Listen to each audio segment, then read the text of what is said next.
And from good teacher, you ultimately get dragged into the union movement. Let's have a look at that. On a rare day that I was away from Preston TAFE College, I was voted in as the elected rep of the then Technical Teachers Association of Victoria and was mortified when they told me.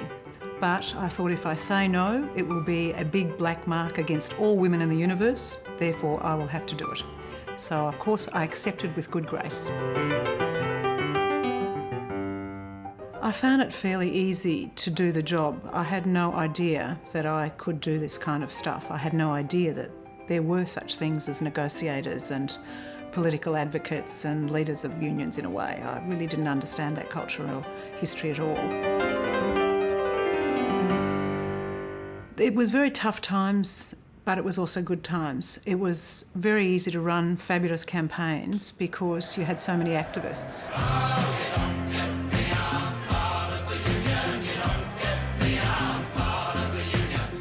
It was, after all, the highly politicised times of the later 70s and the early 80s.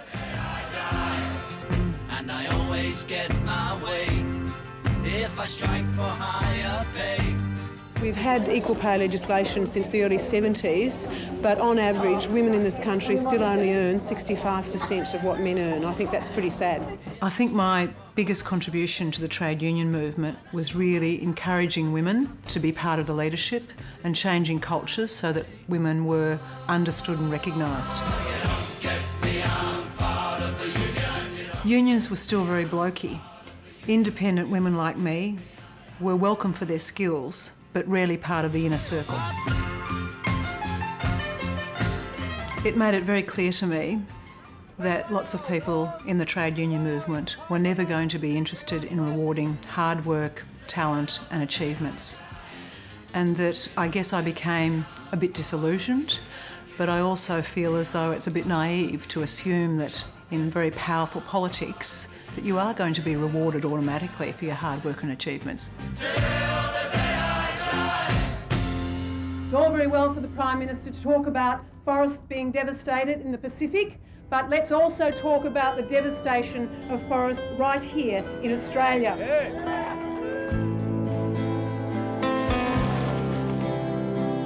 From the very start, I was determined that the Australian Conservation Foundation would be on everyone's lips in Australia, that it had to have a really high profile for everybody, mainstreaming its agenda.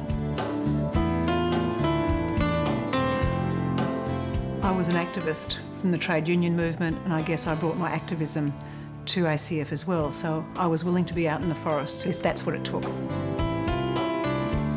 If the only way you're going to be heard is be arrested, well, you do it. It's no fun being arrested. I didn't like it one bit, but it certainly focused attention. It certainly made things happen. I guess I think that's what good leaders have to do.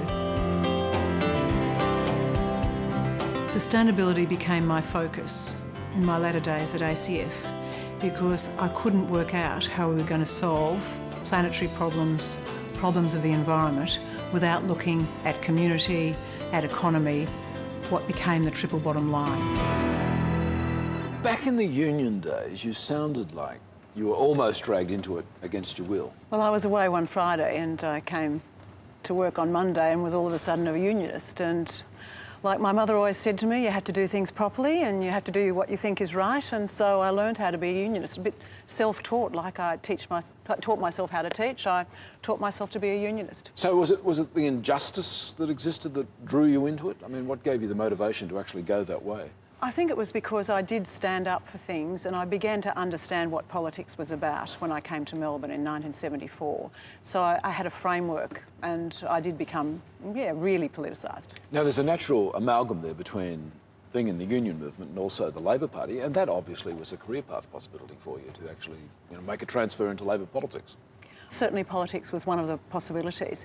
But look, it was never my actual aspiration. I had a fantastic career in the trade union movement. I did all of the things that all trade union leaders get to do in terms of negotiations and influencing policy. So I didn't have a particular end game, I can tell you. Environmentalism and unionism they're not necessarily comfortable bedfellows at all. They're very difficult to put together, actually. You can put them together in theory, but putting them together in practice is part of the big challenge. And maybe that's really what I'd like to be doing, and that's what I hope I can do by focusing on sustainability rather than just environmental protection. Well, let's go back to those days in the union movement. I mean, it's a boys' club, isn't it? I mean, we saw it. You see the pictures of it. It's run by men. When I was first in the teacher unions, even in the teacher unions where most of the members are women, it was all men, except for myself in Victoria. But it didn't stay that way. Things have changed. Women have really started to make a difference. Did it drive you up the wall? I mean, obviously, really. One of the things which comes through quite strongly is your own sense of identity as a woman and feminism. Yeah, sure. But no, it didn't really drive me up the wall. Maybe that's why I'm in a very blokey industry now, in the forest industries, and many of the unions that I looked after at Trades Hall were all male, literally all male. But it didn't. I was brought up, I went to work with my father, you know, I worked in his factory on the lathes. Maybe I was treated a bit like a boy when I was growing up. I'm thinking about that as you speak. But it didn't worry me that I was working with lots of men. I loved it when more women came into the scene, and I always had very, very strong women friends in the background who did give me fantastic advice about how to go forward.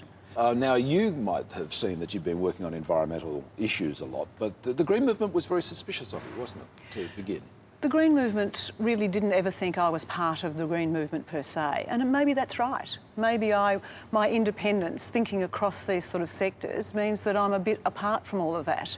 I assumed that you should negotiate deals, you could get the very best deal for the environment you could. So rather than being black and white about it, or green and white about it, if you like, that either you're an environmentalist or a developer, I started to think that you had to do a lot of transforming, you had to work with people that you mightn't feel comfortable with, but unless they changed, unless governments changed, unless industry players changed, we had no hope of saving the planet. Now, this is a tough question, I think, of anybody in a job.